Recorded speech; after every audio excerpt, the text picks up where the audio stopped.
आज हम डिस्कस करेंगे मैग्नेटिक एनआइसोट्रॉपी के बारे में। हम ये बात डिस्कस कर चुके हैं कि जो आपके पीएमआर सिग्नल्स होते हैं उनकी जो पोजीशन होती है, यानी कि उनकी जो मैग्नेटिक फील्ड वैल्यू होती है वो डिपेंड करती है आपकी किस पर, नेबरिंग एनवायरनमेंट पर, आपके प्रोटॉन के नेबरिंग एनवायरनमेंट पर डिपेंड करती है। जब आपके सैंपल को मैग्नेटिक फील्ड में रखा जाता है तो होता क्या है कि जो आपके प्रोटॉन के नेबरिंग में जो इलेक्ट्रॉन्स होते हैं वो क्या करते हैं, वो सर्कुलेट करना स्टार्ट कर देते हैं in the presence of magnetic field, और वो अपना ही एक मैग्नेटिक फील्ड जनरेट करते हैं जिसे हम लोकल डायमैग्नेटिक करंट भी बोलते हैं। और वो जो लोकल डायमैग्नेटिक करंट है वो क्या करता है, मैग्नेटिक फील्ड जनरेट करता है जिसे हम इंड्यूस्ड मैग्नेटिक फील्ड बोलते हैं।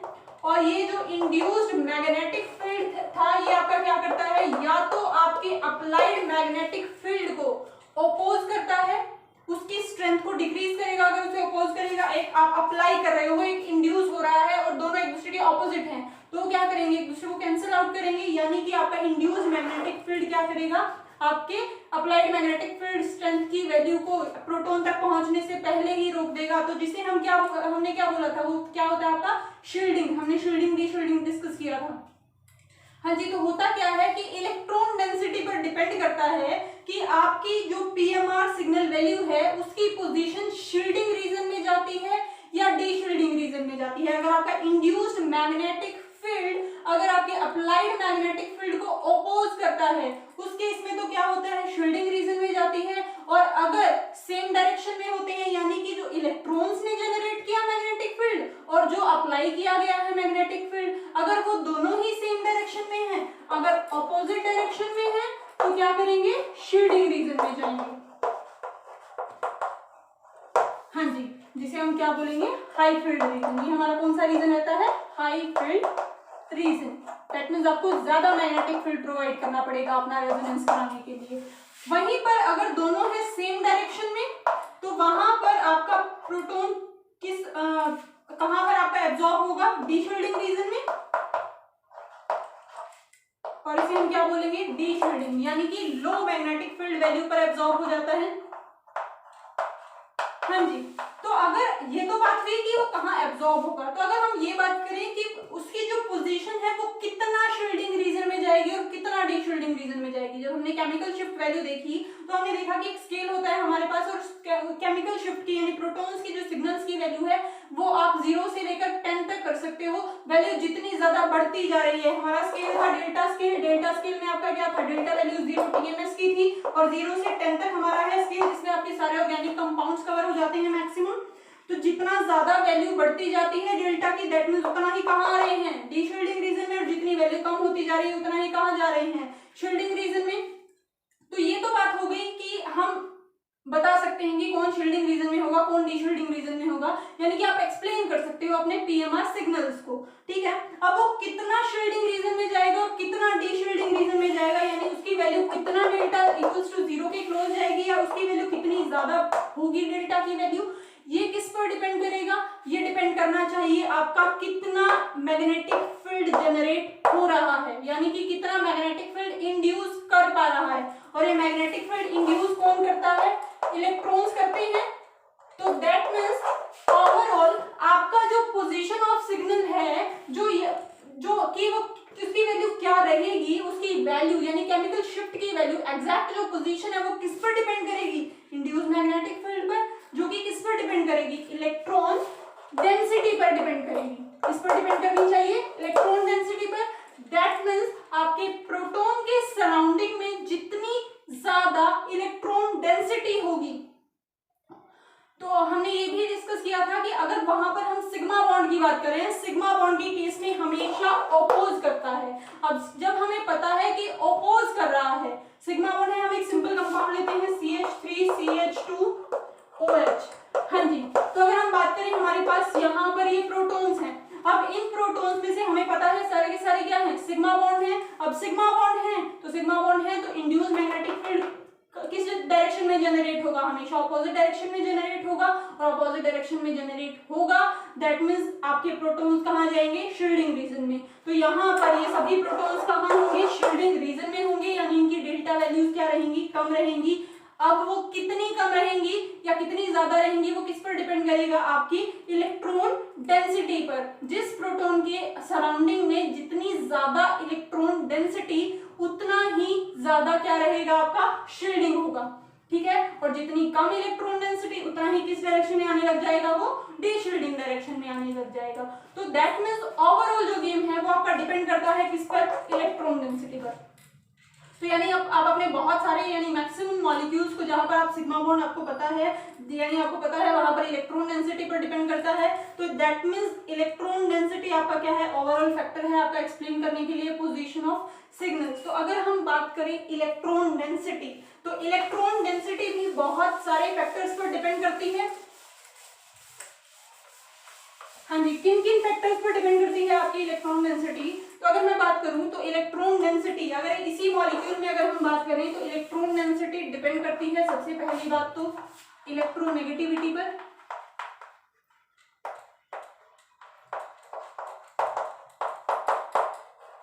हाँ जी, इलेक्ट्रोनेगेटिविटी पर। जो आपके प्रोटॉन का एडजेसेंट एटम है जिसके साथ वो अटैच्ड है उसकी इलेक्ट्रोनेगेटिविटी पर। इलेक्ट्रोनेगेटिविटी क्या होती है, tendency to attract share pair of electron towards itself. तो अगर मैं बात करूं यहाँ पर O और H के बीच में बॉन्ड है, यानी यहाँ पर प्रोटॉन के एडजेसेंट में क्या है, ऑक्सीजन, और इन दोनों केस में बात करूं तो प्रोटॉन के एडजेसेंट में क्या है, एडजेसेंट एटम क्या है, कार्बन। तो ऑक्सीजन की इलेक्ट्रोनेगेटिविटी ज्यादा है तो ये इलेक्ट्रॉन डेंसिटी को अपने पास रखेगा, यानी कि प्रोटॉन के पास इलेक्ट्रॉन डेंसिटी कम होगी। जब प्रोटॉन के पास इलेक्ट्रॉन डेंसिटी कम होगी तो इंड्यूस मैग्नेटिक फील्ड भी क्या होगा, कम होगा, क्योंकि induce magnetic field directly proportional two electron density. तो दैट मींस वो क्या होगा, यहाँ पर आपका ये क्या होगा, यहाँ पर electron density come, induce magnetic field come, that means ये शील्डिंग रीजन में भी कम जाएगा। तो ये कौन सी किस रीजन में जाएगा, ये डी शील्डिंग रीजन में जाएगा, यानी जो आप एक्सपेक्ट कर रहे थे उससे डी शील्डिंग रीजन में जाएगा। तो इलेक्ट्रोनेगेटिविटी पर डिपेंड करती है इलेक्ट्रॉन डेंसिटी। इसके अलावा आपकी हाइब्रिडाइजेशन पर डिपेंड करती है। हाँ जी, जिस कार्बन एटम के साथ वो अटैच है वो आपका sp3 हाइब्रिड है, sp2 हाइब्रिड है या sp हाइब्रिड है। क्यों इस पर डिपेंड करती है, क्योंकि परसेंटेज s कैरेक्टर पर डिपेंड करती है। जितना ज्यादा परसेंटेज s कैरेक्टर उतना ही ज्यादा आपका कार्बन क्या होगा, इलेक्ट्रोनेगेटिव होगा। तो यहाँ पर sp3 में आपका S कैरेक्टर कम होगा, sp2 में उससे ज्यादा और sp में सबसे ज्यादा, यानी 50% S कैरेक्टर होगा।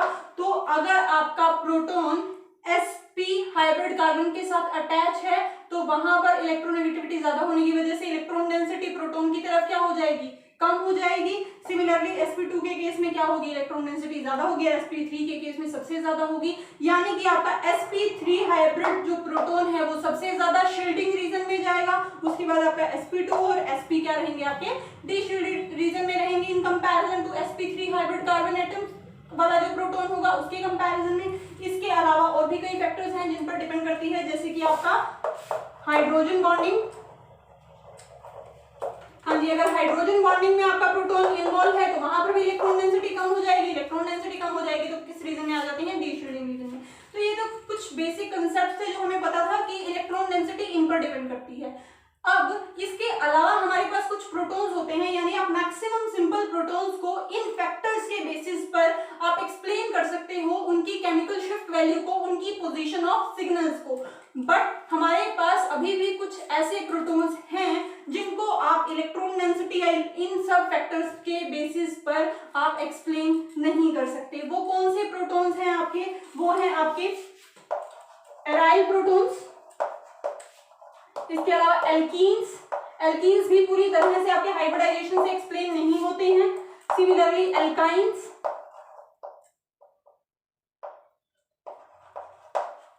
हाँ जी, इसके अलावा आपके एल्डिहाइड एंड कीटोन्स, एल्डिहाइड वाला जो आपका प्रोटॉन है वो। तो ये सभी आपके क्या हैं, आपके सिंपल इलेक्ट्रॉन डेंसिटी यानी इलेक्ट्रोनेगेटिविटी, हाइब्रिडाइजेशन, इन सब से एक्सप्लेन नहीं होते हैं। तो जब ये इनसे एक्सप्लेन नहीं होते हैं तो सबसे पहली बात तो इन सब के पास एक कॉमन फैक्टर है। वो कॉमन फैक्टर क्या है कि इन सब के पास पाई इलेक्ट्रॉन क्लाउड है। सिग्मा इलेक्ट्रॉन्स के अलावा इनके पास क्या है, पाई इलेक्ट्रॉन क्लाउड है, जिसकी वजह से क्या होता है, ये थोड़ा सा डिफरेंट इनका बिहेवियर रहता है, और वो जो डिफरेंट बिहेवियर रहता है वही हमें आज स्टडी करना है, और वही आपका क्या रहेगा, मैग्नेटिक एनाइसोट्रॉपी रहेगा। तो हम इन सभी को डिस्कस करेंगे कि इन सभी के जो प्रोटॉन्स हैं वो शील्डिंग रीजन में जाएंगे या डी शील्डिंग रीजन में जाएंगे, और फिर साथ में क्या करेंगे, उन्हें एक्सप्लेन भी करेंगे कि क्यों जाने चाहिए ये शील्डिंग रीजन में या डी शील्डिंग रीजन में। तो आज का हमारा टॉपिक क्या रहेगा, मैग्नेटिक एनाइसोट्रॉपी।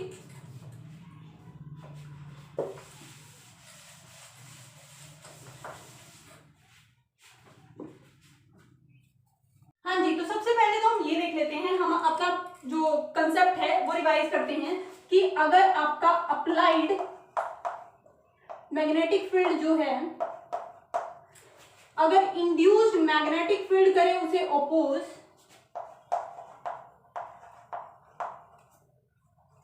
इंड्यूस्ड अगर उसे अपोज कर रहा है तो उस केस में दैट मीन्स आपका क्या है, शील्डिंग रीजन है। दैट मीन्स आप हाई फील्ड की बात कर रहे हो।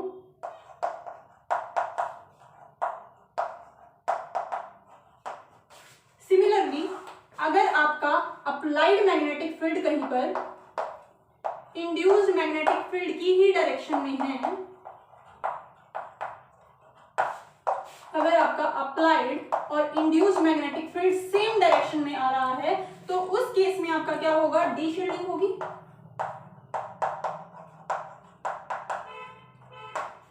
हाँ जी, तो दैट मीन्स आप लो फील्ड रीजन की बात कर रहे हो। हाँ जी, यही हमारे पॉइंट्स रहेंगे, कंसेप्ट हमारा सेम वही रहेगा, बस आपको एक्सप्लेन करना है इसको किस तरह से। आप सबसे पहले हम डिस्कस करेंगे यहाँ पर बेंजीन रिंग के केस में। तो अगर मैं बात करूं बेंजीन रिंग के केस में,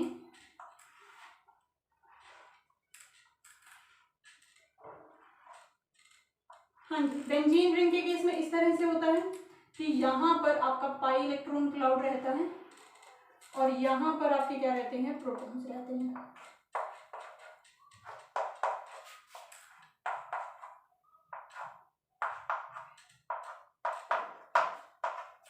हाँ जी, तो इसको समझने के लिए सबसे पहले आपको ये समझने की जरूरत है कि ये जो आपकी बेंजीन रिंग है ये इस तरह से प्लेन में है, प्लेन में है, और पाई इलेक्ट्रॉन क्लाउड है यहाँ पर ऊपर और इसके नीचे। तो यहाँ आपका पाई इलेक्ट्रॉन क्लाउड है, यानी कि प्लेन के अंदर तो ये सिग्मा बॉन्ड्स हैं, ये जो पाई बॉन्ड है ये ऊपर बने हैं और नीचे बने हैं, तो इस तरह से है। यानी पाई इलेक्ट्रॉन क्लाउड आपका यहाँ रिवॉल्व करता है, यहाँ पर रेजोनेट होता है आपका पाई इलेक्ट्रॉन क्लाउड ऊपर और नीचे। तो जो ये रिंग दिखाई गई है आपको, ये है यहाँ पर, ठीक है। तो जब आपके यहाँ पर इलेक्ट्रॉन डेंसिटी है तो हम क्या करते हैं, सेम वही अपने एनएमआर के बेसिक कंसेप्ट में आ जाते हैं कि हमें करना क्या है, अपने मॉलिक्यूल को रखना है मैग्नेटिक फील्ड में। तो जैसे ही इसे मैग्नेटिक फील्ड में रखा जाता है, सिग्मा का हमें ऑलरेडी पता है, हम यहाँ पर सिर्फ पाई की बात कर रहे हैं। हाँ जी, तो जब पाई इलेक्ट्रॉन क्लाउड क्या करेगा, इलेक्ट्रॉन क्लाउड क्या करेगा, आपका इलेक्ट्रॉन क्लाउड करेगा आपका सर्कुलेशन स्टार्ट। तो जिस तरह से आपके पाई सिग्मा इलेक्ट्रॉन सर्कुलेट करते हैं उसी तरह से आपके पाई इलेक्ट्रॉन भी सर्कुलेट करते हैं। बट यहाँ पर पाई इलेक्ट्रॉन क्लाउड के केस में क्या होता है, ये एक जिस तरह से अगर आप फिजिक्स में अगर जाओ कि अगर एक लूप है, अगर आप उस लूप से करंट पास करते हो, यानी कि एक वायर को लूप की फॉर्म में लेते हो और उससे करंट पास करते हो, तो जिस तरह से मैग्नेटिक फील्ड उसके अंदर जनरेट होगा उसी तरह से मैग्नेटिक फील्ड यहाँ भी जनरेट होगा। तो हम जैसे ही करंट पास करते हैं तो मैग्नेटिक फील्ड जनरेट होता है। तो ये आप फिजिक्स से देख सकते हैं, या कंसेप्ट अपना फिजिक्स से क्लियर कीजिए कि आपका मैग्नेटिक फील्ड जनरेट होता है। तो जो मैग्नेटिक फील्ड जनरेट होगा वो किस तरह से जनरेट होगा, इस तरह से आपकी क्लोज्ड मैग्नेटिक फील्ड लाइंस बनेंगी, इस तरह से।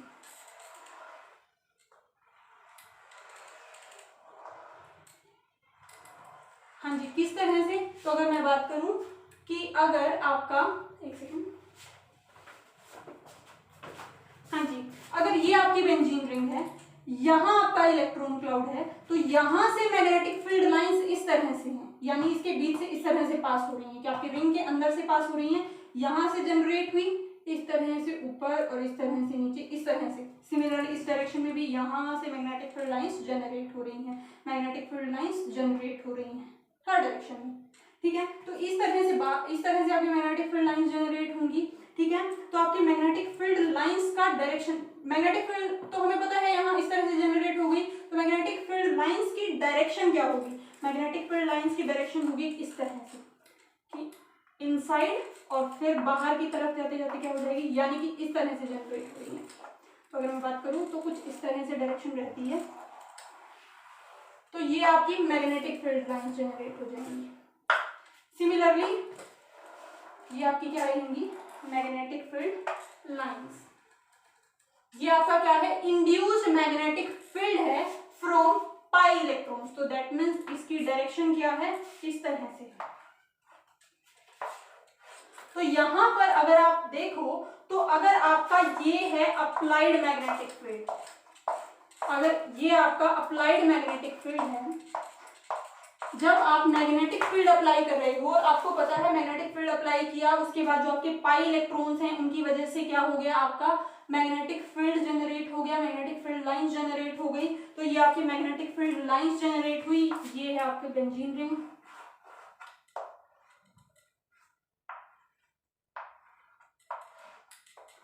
हाँ जी, तो मैग्नेटिक फील्ड लाइन जनरेट हो गई। अब हमें ये देखना है कि आपकी जो मैग्नेटिक फील्ड लाइंस जो जनरेट हुई हैं उनकी डायरेक्शन क्या है, यानी यहाँ पर जो इंड्यूस्ड मैग्नेटिक फील्ड जनरेट हुआ है, ये हुआ है इंड्यूस्ड मैग्नेटिक फील्ड जनरेट, इस इंड्यूस्ड मैग्नेटिक फील्ड की डायरेक्शन क्या है। तो अगर मैं बात करूं तो इस इंड्यूस्ड मैग्नेटिक फील्ड की यहां पर अगर मैं रिंग के अंदर बात कर रही हूं तो रिंग के अंदर इसकी डायरेक्शन अप्लाइड मैग्नेटिक फील्ड को ओपोज कर रही है। रिंग के अंदर किस तरह से, जो यहां पर जो यहां लाइंस हैं वो तो कहां जा रही है, नीचे की तरफ, और यहां पर जो बाहर की तरफ लाइंस है वो क्या कर रही हैं, वो इसको सपोर्ट कर रही हैं, यानी इसी की डायरेक्शन में है, सेम डायरेक्शन में अलाइन है जिसमें कि आपकी अप्लाइड मैग्नेटिक फील्ड। तो यहाँ पर आपके दोनों केस बन रहे हैं, आपका इंड्यूस्ड मैग्नेटिक फील्ड ओपोज भी कर रहा है और रिइंफोर्स भी कर रहा है। किस तरह से, बेंजीन रिंग के अंदर की तरफ तो ओपोज कर रहा है और बेंजीन रिंग की पेरिफेरी पर क्या कर रहा है, सेम डायरेक्शन में अलाइन हो रहा है। तो मैं यहाँ से ये बात बोल सकती हूँ कि अगर आपके प्रोटॉन्स यहाँ रिंग के अंदर प्रेजेंट होते या अगर रिंग के अंदर प्रेजेंट हैं तो वो क्या कर रहे हैं, वो कर रहे हैं ओपोज और आपकी प्रोटॉन्स शील्डिंग रीजन में जाएंगे। बट अगर आपके प्रोटॉन्स प्रेजेंट है पेरिफेरी पर, जहां पर आपका जो इंड्यूस्ड मैग्नेटिक फील्ड है वो सेम डायरेक्शन में है, वो सेम डायरेक्शन में है एज अप्लाइड मैग्नेटिक फील्ड, तो यहाँ पर कौन सा केस रहेगा कि अप्लाइड और इंड्यूस्ड क्या है, दोनों सेम डायरेक्शन में है, यानी कि आपका प्रोटॉन क्या रहेगा, डी शील्डिंग रीजन में रहेगा। तो यहाँ पर अगर मैं बात करूं तो यहाँ पर हुआ क्या है, थोड़ा क्लीन डायग्राम बना लेते हैं।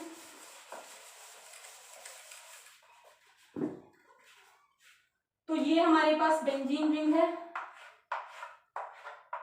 हाँ जी, इसकी पेरिफेरी पर तो हमेशा आपका जो अप्लाइड मैग्नेटिक फील्ड है और इंड्यूस्ड मैग्नेटिक फील्ड है वो क्या करेंगे,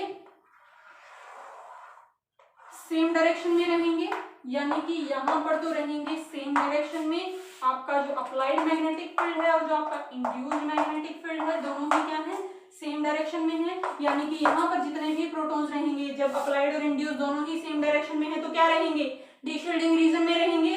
तो यहाँ पर ये सभी प्रोटॉन्स आपके क्या रहेंगे, डी शील्डिंग रीजन में रहेंगे। इसीलिए यही रीजन है आपका कि जो आपके बेंजीन रिंग के प्रोटॉन्स है वो क्या रहते हैं, डी शील्डिंग रीजन में रहते हैं, उनकी जो केमिकल शिफ्ट वैल्यू रहती है वो हाई रहती है। हाँ जी, तो ये यही इफेक्ट हमारा क्या कहलाता है, मैग्नेटिक एनाइसोट्रॉपी कहलाता है, कि आपके जो पाई इलेक्ट्रॉन्स है वो सर्कुलेट करते हैं और आपका मैग्नेटिक फील्ड लाइन जनरेट करते हैं। तो यहाँ पर हमने एक्सप्लेन किया अपने एराइल प्रोटॉन्स की मैग्नेटिक फील्ड को कि वो आपके डी शील्डिंग रीजन में क्यों रहते हैं, उनकी केमिकल शिफ्ट वैल्यू हाई क्यों रहती है।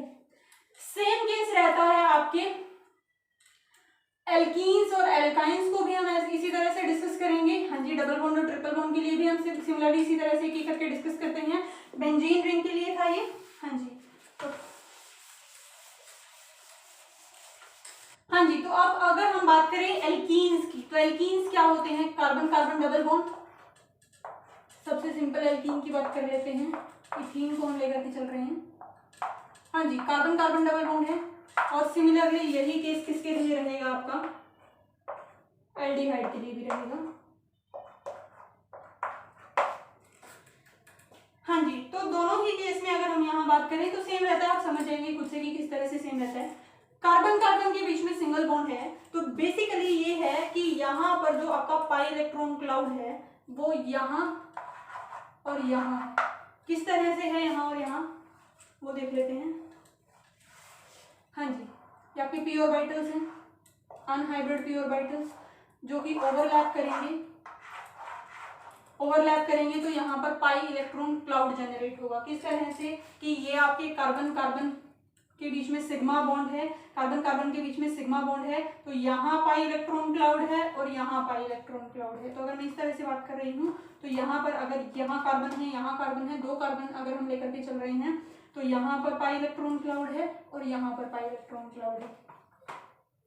हाँ जी, तो एल्कीन्स के केस में भी सिमिलरली जिस तरह से आपके बेंजीन्स के केस में सेम वही आपका पाई इलेक्ट्रॉन क्लाउड है। तो जैसे ही आप अपने मॉलिक्यूल को magnetic field, external magnetic field में रखते हो, अप्लाइड मैग्नेटिक फील्ड में रखते हो, अगर ये आपके अप्लाइड मैग्नेटिक फील्ड की डायरेक्शन है तो आपका क्या होगा, अप्लाइड मैग्नेटिक फील्ड की डायरेक्शन अगर ये आपकी ये है तो इसी तरह से आपका जो पाई इलेक्ट्रॉन क्लाउड है वो भी क्या कर देंगे, सर्कुलेट करना स्टार्ट कर देंगे और अपना मैग्नेटिक फील्ड जनरेट करेंगे। और सिमिलरली आपका मैग्नेटिक फील्ड जो जनरेट होगा वो इसी तरह से जनरेट होगा।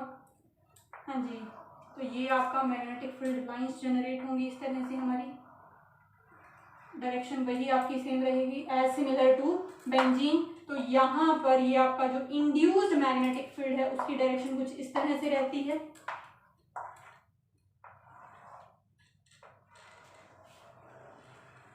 तो अगर मैं बात करूं कि आपका जो इंड्यूस्ड मैग्नेटिक फील्ड है वो आपके अप्लाइड मैग्नेटिक फील्ड की डायरेक्शन में है या अपोजिट डायरेक्शन में, तो हाँ जी यहां से आप देख सकते हैं कि यहाँ पर जो आपका इंड्यूस्ड मैग्नेटिक फील्ड है वो क्या कर रहा है, ओपोज कर रहा है यहाँ पर जो आपकी कार्बन कार्बन का रीजन है यहाँ पर, और इसके आउटसाइड वाले रीजन में यानी कि यहाँ पर कार्बन कार्बन पाई बॉन्ड के आउटसाइड वाले रीजन में क्या कर रहा है, सेम डायरेक्शन में है, जिसे हम पेरिफेरी रीजन भी बोल सकते हैं। तो यहाँ पर क्या है आपका सेम डायरेक्शन में है as to applied magnetic field. तो अगर आप बात करो अपने प्रोटॉन्स की तो आपके प्रोटॉन्स कहाँ हैं, आपके प्रोटॉन्स वहां लाई करते हैं जहां पर आपका induced magnetic field same direction में है as the direction of applied magnetic field. तो अगर आपका अप्लाइड मैग्नेटिक फील्ड और induced magnetic field same direction में है तो आपके प्रोटॉन्स कहाँ लाई करेंगे, डी शील्डिंग रीजन में। हाँ जी, अगर दोनों सेम डायरेक्शन में है तो कहाँ लाई करेंगे, डी शील्डिंग रीजन में। तो इसीलिए आपके जो एल्कीन्स हैं या फिर आप बात करो अपने एल्डिहाइड की तो ये दोनों ही प्रोटॉन्स कहाँ लाई करते हैं, आपके डी शील्डिंग रीजन में लाई करते हैं। तो ये इफेक्ट भी आपका क्या रहता है, ये है आपका anisotropy effect in case of alkynes and aldehyde में भी आपका क्या रहेगा, सिमिलर रहेगा। तो ये था आपका एल्कीन्स के लिए। अब हम लास्ट एक बात कर लेते हैं, एक और एग्जांपल ले लेते हैं एल्काइंस का। एल्काइंस के रेफरेंस में हम बात करेंगे अब। हाँ जी, तो अगर हम बात करें आपके एल्काइंस के केस में तो एल्काइंस के केस में क्या रहता है, C triple bond CH H। तो यहाँ पर क्या है आपका एक सिग्मा बॉन्ड है, दो पाई बॉन्ड है। तो अगर मैं इसको समझाने की कोशिश करूं तो अगर क्या है आपका कार्बन कार्बन के बीच में सिग्मा बॉन्ड है और जो पाई बॉन्ड बन रहा है तो यहाँ पर बेसिकली है क्या, अगर मैं देखूं तो यहाँ पर ये sp2 hybrid sp hybrid carbons हैं, यहाँ पर दो अनहाइब्रिड ऑर्बिटल्स हैं, चाहे आप उसे px py या py pz हम कंसीडर करके चलते हैं। तो py py के साथ ओवरलैप करता है, pz pz के साथ ओवरलैप करेगा, अनहाइब्रिड ऑर्बिटल्स हैं, तो जिसकी वजह से आपके दो पाई बॉन्ड्स की फॉर्मेशन होगी। तो यहाँ पर कुछ इस तरह से होगा, अगर मैं रिप्रेजेंट करने की कोशिश करूँ तो यहाँ पर कार्बन कार्बन के बीच में सिग्मा बॉन्ड है, कार्बन कार्बन के बीच में सिग्मा बॉन्ड है और आपका जो पाई इलेक्ट्रॉन्स हैं, जो पाई क्लाउड है वो इस तरह से है, यानी इसके कंप्लीट चारों तरफ है। यहाँ पर ये सारा आपका क्या है, पाई इलेक्ट्रॉन क्लाउड। किस तरह से कि अगर ये आपका कार्बन कार्बन सिग्मा बॉन्ड है तो इसके चारों तरफ क्या है आपका पाई इलेक्ट्रॉन क्लाउड है। तो पाई इलेक्ट्रॉन क्लाउड इस तरह से है, तो आपकी मैग्नेटिक फील्ड लाइंस जो जनरेट होती हैं वो इस तरह से जनरेट होती हैं। हाँ जी, ये आपकी मैग्नेटिक फील्ड लाइंस जनरेट होंगी।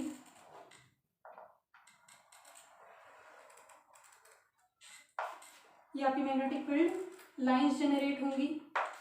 सेम वही, जब आप इसे मैग्नेटिक फील्ड में रखोगे, अप्लाइड हमने मैग्नेटिक फील्ड जब हम प्रोवाइड करेंगे तो जो मैग्नेटिक फील्ड लाइंस जनरेट होंगी वो इस तरह से जनरेट होंगी।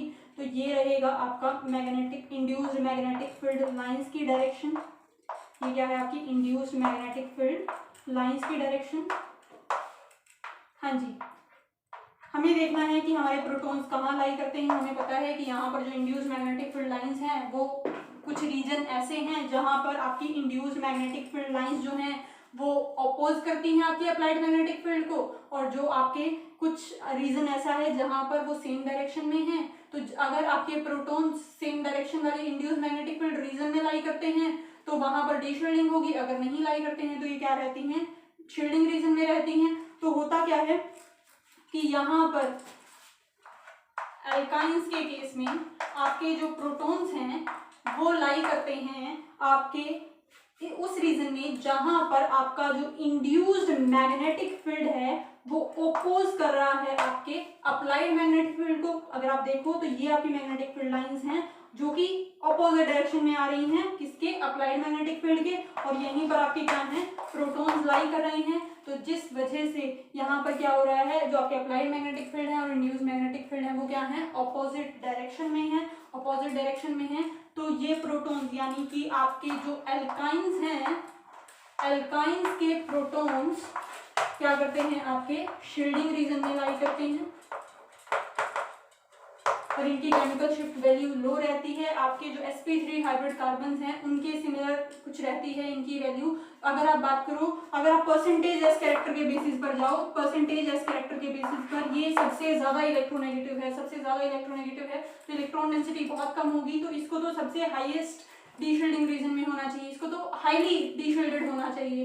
बट ये क्या होता है, हाईली शील्डेड होता है। उसका रीजन क्या है, इसका जो पाई इलेक्ट्रॉन क्लाउड है, यानी कि जो इसका एनआइसोट्रॉपिक इफेक्ट है, जिसकी वजह से क्या होते हैं आपके एल्काइंस डी शील्डिंग रीजन में होने चाहिए पर अनआइसोट्रॉपिक इफेक्ट की वजह से वो क्या होते हैं, आपके शील्डिंग रीजन में लाई करते हैं। आपके 2 to 3 डेल्टा वैल्यू इसकी रहती है, 2 to 3 के बीच में रहती है इसकी डेल्टा वैल्यू, और हम एक्सपेक्ट करते हैं आपकी 5, 6, 7 के बीच में। तो इसका रीजन क्या है, आपका अनआइसोट्रॉपिक इफेक्ट है। तो ये सब था आपका एनआइसोट्रॉपिक इफेक्ट के बारे में। आज की क्लास यहीं फिनिश करते हैं। Thank you class.